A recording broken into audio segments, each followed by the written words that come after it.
And now it's my very pleasure to introduce to you Professor Heike Klüver. She's a professor for comparative political behavior at the Humboldt-Universität in Berlin. She's spokesperson of the research training group, The Dynamics of Demography, Democratic Processes and Public Policy, also here in Berlin, and a very good colleague. And she will speak now to you on radical right parties and immigration policy, why governments go tough on immigration. Heike, the floor is yours.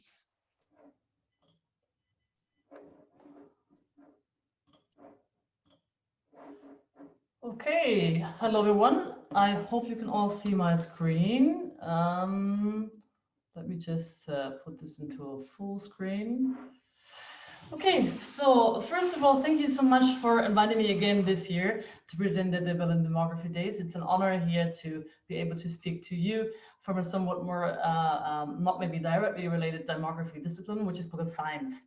And as Andreas was already saying, I'm actually also working as a spokesperson of the Berlin Research Training Group on the effect of demographic change on democratic processes and public policies. So I'm very much delighted here to present some of our recent work on the effect of radical right parties on immigration policy, which has been taking place in the course of the Dynamics Research Training Group. So, as all of you know, Europe, but not also Europe, also beyond, we have witnessed a dramatic rise in the electoral success of right-wing and populist parties. Just a few examples here. For instance, on the left corner on the bottom, on the top, you see Heike, which is one of the most far-right leaning leaders of the AfD, the German Alternative for Germany. Then we have Marine Le Pen here, we have UKIP, Nigel Farage, later on Brexit Party, and also we have here the Freedom Party in Austria. And these are just a few examples of the general trend that we have witnessed in the past years or 2 decades or so, in the sense that radical right and populist parties are fighting elections very electorally, while mainstream and moderate parties are on the decline. So what we're trying to do here is to understand to what extent these parties, these radical right-wing challenges, as we call them, impact immigration policy of coalition governments. And here you just see 2 examples of coalition negotiations. One here between the Austrian coalition parties, and here on the right side here, the German parties. But generally, coalition governments are basically the rule, the general norm in most European democracies. So it's important to understand how this particular type of government is affected by radical right-wing challenges. So the question that we're answering, or trying to answer here in this paper, is how radical right parties affect immigration policies of coalition governments, and in particular, are they actually rendering them more restrictive? What we argue is that coalition cabinets adopt more restrictive immigration policies in order to optimize electoral support in the light of the electoral threat posed by the far right. Now let me walk you through my presentation. Before I come to the empirical part, I would like to explain to you in more detail how we arrive at this particular argument. We draw on the following assumptions. We assume that parties are rational vote seeking and that they're basically interested in maximizing electoral support, which is a standard assumption in electoral competition. Drawing on Downs and more generally the spatial model of party competition, we furthermore assume that position taking is a main strategy to attract voters. However, party behavior is limited by informational and electoral constraints. On the one hand, there are different levels of information during the electoral cycle, which I will illustrate in more detail in a minute. So parties are not fully informed, and the extent of information that they have at their disposal varies across different stages of the electoral cycle. In addition, parties are just not free to choose whatever their position they want to, but there is electoral sanctioning in place for opportunistic flip-flopping, as we call it. So basically, flip-flopping means that parties just change their position from one end to the next, and this typically is sanctioned by voters. So parties have to carefully choose the optimal policy positions. Now, let me explain a little bit further how the level of information varies over the stages of the electoral cycle. So during the election campaign, parties, obviously there are polls and so on, but parties have limited information about voter preferences. We probably have all heard about the social desirability bias in the sense that here in this particular example, voters typically underreport their propensity to vote for radical right-wing parties. So that means that parties actually have to choose positions in the election manifestos without being fully informed. But then the election kicks in. So voters actually cast their vote at the ballot box, and then parties receive full information about voter preferences. So they really see how have voters cast their vote, which parties have been successful, and they are trying to use this signal in order to adjust their policy positions without facing too many transaction costs. As I said before, flip-flopping, so the idea that parties just freely choose their positions is something that is sanctioned. But coalition governments have the advantage for parties that there are, on the one hand, the coalition negotiations are confidential, right? It's a black box. We just don't really know how they arrived at their positions, usually codified in their coalition agreement. And also in coalition governments, we see a low clarity of responsibility. So voters have a very hard time to really pinpoint which party in the coalition was responsible for a certain policy move. So parties can basically adjust their positions in coalition negotiations without having to bear the cost of so-called flip-flopping. So what happens then is we argue is that basically these coalition negotiations create a context of low clarity of responsibility for government parties. Negotiations are confidential, and coalition compromise, so what basically they have agreed to come up with in their coalition agreement, is backed by all members, right? It's a sort of typical collective responsibility type of policy. And finally, coalition agreements are obviously not legally binding, but they're quasi-binding political contracts that define policies to be implemented in office. So typically we find that there are very high rates of compliance with the coalition agreements, because if parties would not obey, they could be electorally punished, they could be blamed by the partners, and generally we therefore see a high level of compliance. So this all leads into a final hypothesis. The larger the vote share of the radical right challenges, the more restrictive will the position on immigration policy become. Now I'm turning to the empirical part of the presentation. How are we testing this argument? Our idea is that we can use coalition agreements to test the immediate effect of radical right party electoral performance. The nice thing about coalition agreements is that they basically are negotiated only a few weeks after the election has taken place. So basically not much has changed. Voter positions usually don't change much, just in the matter of weeks, right? The overall context is the same, but we still see that the positions of government parties have changed. So this really is an ideal scenario to test the immediate effect of this electoral signal that radical right parties have sent in the election. We measured the government position on immigration policy based on the coalition agreements, and we basically use a hand-coded content analysis of the coalition agreements, which we have followed basically, or which we have conducted through a DFG project that I've been leading, pretty much following the example of the manifesto project. So dividing the coalition agreements into different units of analysis and then assigning them to a code book. The major independent variable to test the effect of radical right parties is the sum vote share of radical right parties in the respective election. And overall, we have compiled a data set of up to 130 coalition agreements that were negotiated among more than 400 government parties in 24 European countries between 1980 and 2015. In order to estimate the effect of radical right party electoral threat on actual government positions, we basically use a sort of quasi-definitive strategy. We use the idea that we have developed by Gamson, is that basically there is a very strong prediction that the position of the government should follow basically the average mean of the position of the constituent parties weighted by the vote share. So the higher the vote share that you bring to the tables of the coalition, basically the stronger your effect of the on the policy position that the coalition government ultimately adopts. So basically, we have an idea of what should be the expected position of a government, but we have also a measure of the actual government position. And we explain the deviation between the actual and the expected position by the radical right party electoral threat, which we here have as a treatment. So if we estimate this, we arrive at the following results. So basically what we see here is the position on immigration policy, right?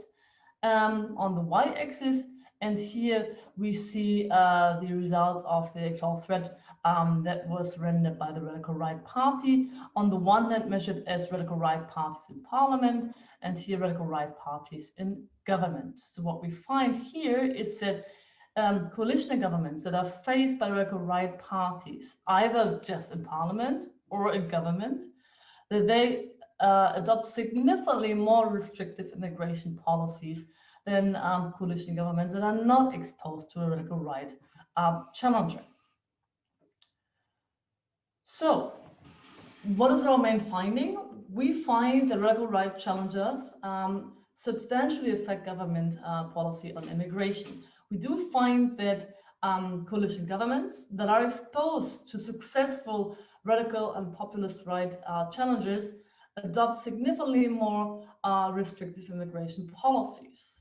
This has important implications. On the one hand, we find that government parties actually strategically optimize policy positions during coalition negotiations more generally, but substantially, and in particular here for this forum, I think it is very relevant, we find that even though radical right parties do not make it into government, usually across the different European countries, we find that they're despite only being in the opposition, that they have a significant influence on immigration policies across European countries.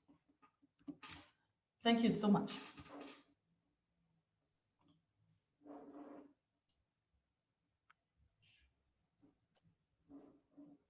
Yeah, thank you, Heike, for this really very inspiring talk. It's amazing how you can really combine qualitative and quantitative approaches in a very fruitful way, and I think it's really extremely innovative research. Before I start with one question which immediately came to my mind, let me again remind you, so if you are a panelist, you can raise the hand function, so you can simply put up your hand, or you can write in the chat room that you would like to take the floor. And if you're in the audience, please write down your questions in the Q&A so that I can pick you up for order of appearance. I have one question which came to my mind. Do you see some learning effects? I think back on in Germany, we had in the early 90s, we had a strong struggle by the party which was called Die Republikaner, a right-wing party. And they took benefit from an unsolved asylum law situation. And the democratic parties reacted to that in the beginning, also with some more restrictive policies and also verbings and sentiments. Until really the government realized that this is not the way, because they support actually the right wings if they put water on their mills, and then decided really to get to an asylum compromise and to solve the issue, and not to go the same way, and not to copy more or less arguments of the right wings, but really to solve the issues. And then it stopped, and also then this right-wing orientation stopped. Do you see a learning effect that the governments also change their attitudes towards immigration over time? Yeah, it's actually an interesting question. In particular, the question how mainstream parties actually respond to government, to radical right parties. Yeah, what we do find here is that they become more restrictive in terms of their policies. We do find this effect overall, so across our entire time period from 1980 to 2015. So there is definitely this effect going on, and there's no general time trends. So irrespective of controlling for time trends and running time periods analysis differently, we find a similar effect, which would speak against actually a learning effect. Yeah. But I think you're posing also a very interesting question with regard to what would be the optimal strategy in order to win back voters, right? So there's an ongoing debate, in particular among party competition scholars, how mainstream parties should respond to radical right and populist challenges in terms of the idea how they can win back voters. And there's a few strategies. On the one hand, for instance, there's this accommodation, which we basically find here, right? So if there is a right party electorally successful, the idea is that governments could potentially win back voters by adopting a similar restrictive position. For instance, we had this in Denmark, for instance, the Social Democrats in Denmark have adopted that strategy. Or also in the beginning in Germany, we find that, for instance, the CSU under Markus Söder was at the beginning very much trying to basically accommodate the AfD, which he later on then changed the strategy. So that is one strategy. The next strategy would also be something like, well, we don't expect parties to adopt the same position on the right, but we're trying to really fight the position, right? So we adopt an opposing position. We're trying to fight the radical right. We're trying to make clear how our policies are better, basically, but really engaging in a substantive debate about policy positions. And thirdly, there's the idea that parties could also respond to radical right and challenger parties by totally neglecting the issue of immigration, right? By just, continuing business as usual and not particularly being attentive.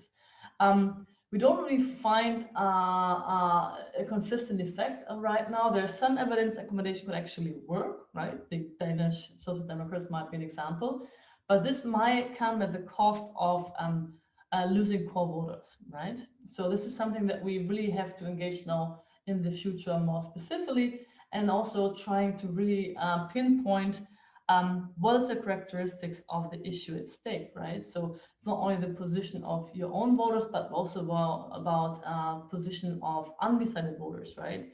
About non-voters, and trying to find an issue on which you can take a position as a moderate party that really has a net benefit with regard to the challenger party, with regard to the mainstream party, in the sense that you can win basically AfD or generally right-wing supporters by not alienating your own core supporters, and also hopefully winning some non-voters, right? And this is something that is currently up for debate and investigated in a number of ongoing research projects.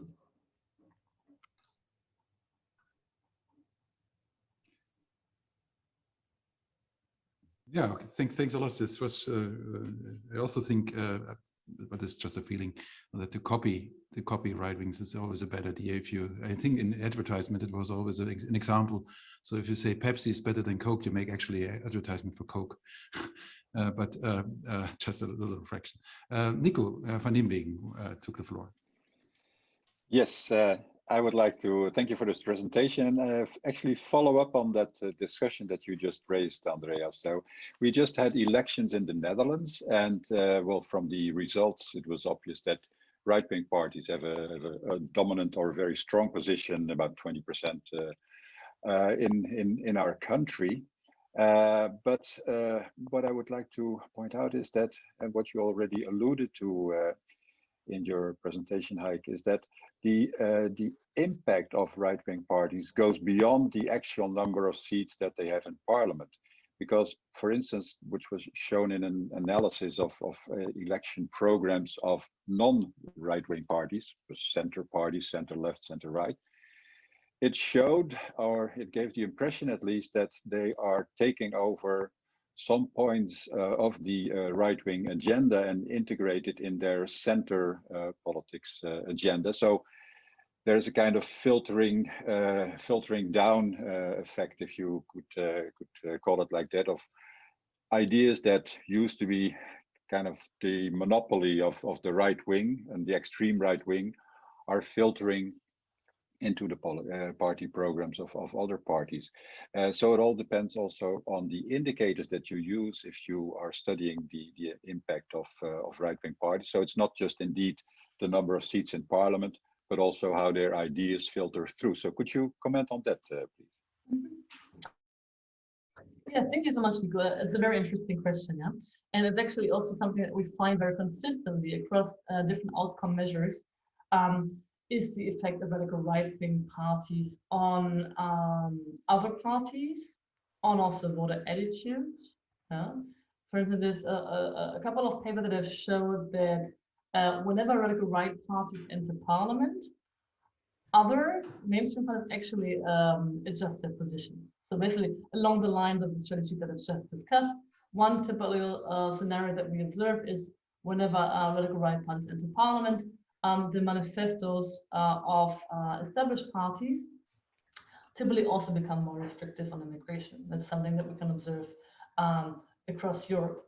But also we see other important impacts of radical right parties. There's some recent research that has actually showed that when radical right parties actually make it into parliament, voters become more polarized, right? So the idea is that whenever radical right parties enter parliament, they enter the sort of the mainstream political arena, they enter sort of the ordinary institution. So it is becoming normalized what has previously been sort of stigmatized, right? Having anti-immigration positions, having extreme positions in generally on the radical right. And this is something that we observe, that when voters are exposed to radical right parties in parliament, they also becoming more polarized, more extremes in their views. And this is, of course, something that is very worrying with regard to the increase of polarization that we have seen, not only in Europe, also, for instance, in the US, right? And also with regard to questions such as hate crimes against minorities. There's some ongoing research that actually looks at the effect of radical right party entry into parliament on also these sort of behavioral outcome measures. And this is something that is really important to investigate, in particular here with regard to the Demography Forum and your agenda here, that we need to understand the impact of radical right parties really much more beyond their own positions and their own electoral behavior, but also on the transformation of the European political systems more generally with regard to voters, with regard to other parties, and also with regard to institutions. So for instance, if you take Hungary and if you take Poland as two examples, the question is how radical right and populist parties actually could also water down minority rights in constitutions, so also will have an effect on polities. And this is something that we really have to get to in much more detail in ongoing research projects. Yeah, thank you, Heike. We have already 2 questions from the floor. I have to apologize from the very beginning if I should pronounce your names not correctly. Giuseppe Cicciolini, he's a PhD researcher at the European University Institute in Florence. Thank you for this thought-provoking presentation. Could you please repeat how you operationalize the expected versus actual position of parties? Also, I did not get why you measure the effect of whether far right is in government, right-hand graph, as it seems this may not be driven by the threat of its success, but just its presence. Mm-hmm. Yeah, very good question. Yeah, I was trying to get rid of all the technical details here for this sort of forum, but yeah, very good question. So basically, we generated the actual government positions by basically conducting a hand-coded content analysis. It seems like you know the literature, pretty much following the procedure of the manifesto project that is called election manifesto. So we have basically divided the coalition agreements into quasi-sentences and then allocated each quasi-sentence based on hand-coded content analysis to a code part consisting of different policy categories from which we can then scale policy positions. And here in particular, we use the immigration policy positions of parties that we extracted from coalition agreements. So these are the actual observed positions of coalition parties. Now for the expected sort of counterfactual positions of coalition agreement, for coalition governments, we use the idea that was brought forward by Gamson. So Gamson is, or Gamson's law is one of the most stable empirical relationships we find in political science more generally. So pretty much basically a law these days in comparative politics. And basically it says that a coalition party yields payoffs from the coalition that are proportional to the seat share that they contribute to the government, right? Now, this applies to ministerial portfolio allocation. So, basically the share of ministerial portfolios that you get as a party are proportional to the seat share that you bring to the coalition table. But we also can use this in order to estimate the policy positions.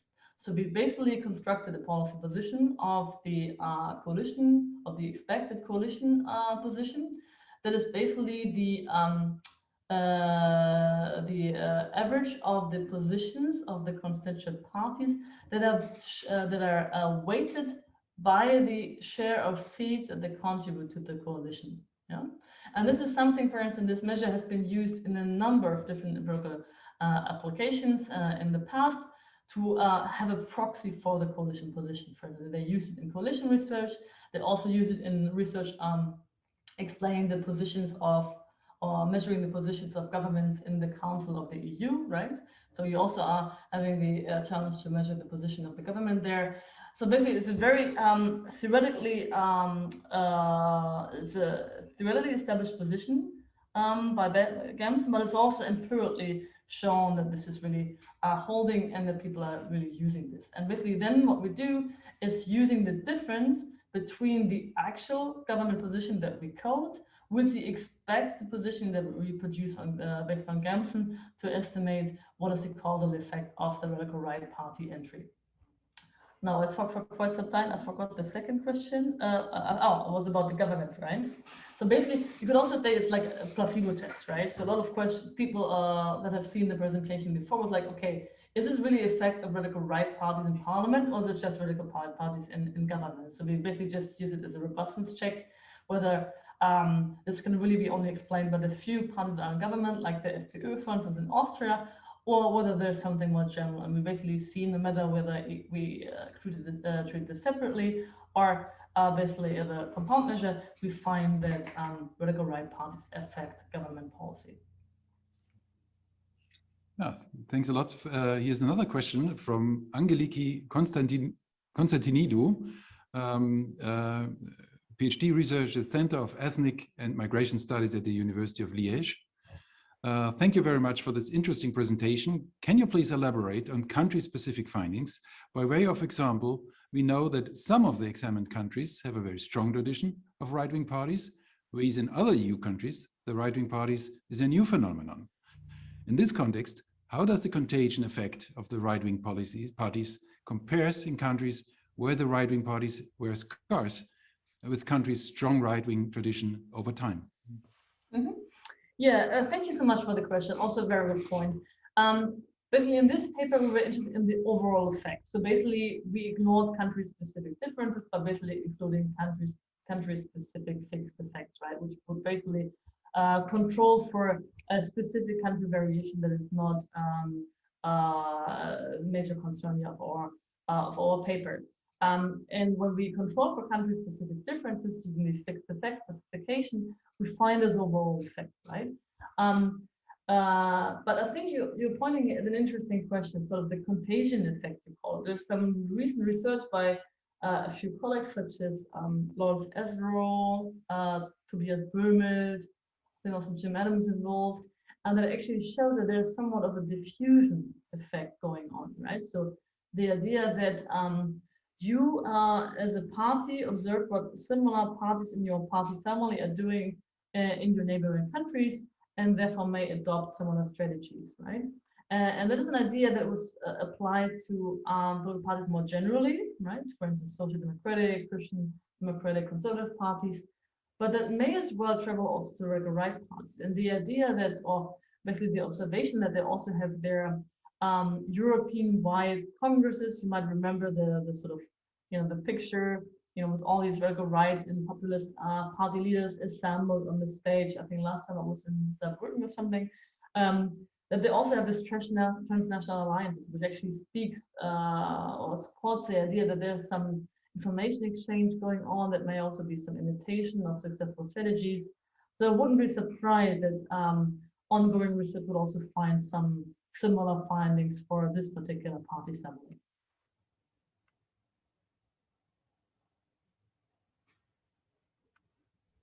Yeah, thank you so much.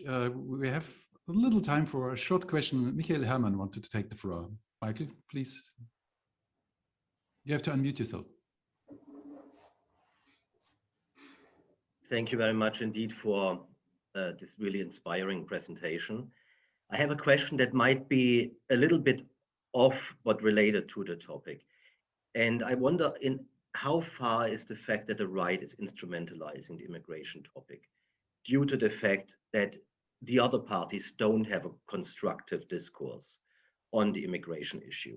Or even more than that, in how far is this due to the fact that in many societies, we don't have a constructive discourse on demographic change overall?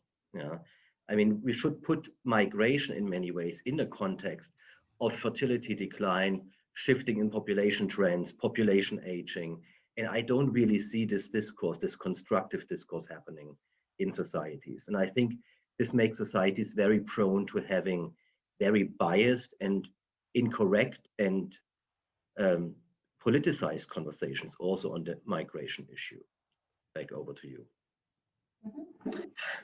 Yeah, thank you so much, Michael, for this question. I completely agree with you that we need more research and more sort of research bringing together the different demographic changes, right? Fertility decline, population aging, migration, and also changing family patterns, I think an important one here, because they certainly have an effect on the overall cleavages that structure electoral competition. So because science, we usually talk about cleavages that basically divide the electorate into different camps, and therefore are an important determinant of voting behavior for different parties. And so far, really, the radical right party is primarily associated with the immigration issue. However, I think that here in this particular example with regard to radical right and populist right, I think that is rightfully so, because what makes immigration different from the other demographic challenges is the idea that social identity has put forward, right? That there is this distinction between the in-group and the out-group, right? And the idea here being put forward by social psychologists is that increasing levels of migration will have an effect on the attitudes of voters or citizens more generally towards migrants coming to their host societies, because this would could be primed by the right parties in terms of exclusionary in-group and out-group ideas. So the idea being, you know, in particular for those citizens that may be, you know, feeling status loss or feeling deprived, right, from other parts of society, that they could blame some potential out-group members, which typically radical right parties use in order to basically scapegoat migrants for this particular situation of the respective citizens. So this is something that is instrumentalized by radical right parties, this idea of in-group and out-group cleavages, and they use basically migrants as the scapegoat for everything that's going bad in their particular lives, right? So this is something of this particular constellation, which to the same extent, I think we couldn't find really with regard to aging, for instance. There is not such a big in-group, out-group idea, you know, for different age groups. There is something emerging on the sort of civil rights dimension. If you connect this to the LGBT community, for instance, we see that in Poland, right, that they're trying to do something similar, or lately also in Turkey, right, with regard to creating hostility and activating this in-group, out-group hostility towards members of the LGBT community, which are seen as outsiders, right, which could potentially threaten the cultural sort of or religious fabric of the society, right? But again, I mean, this is really something that is still out for discussion and still out for research, which we haven't really underdone so far, in at least in a systematic fashion. So thanks, Michael, for pointing this out.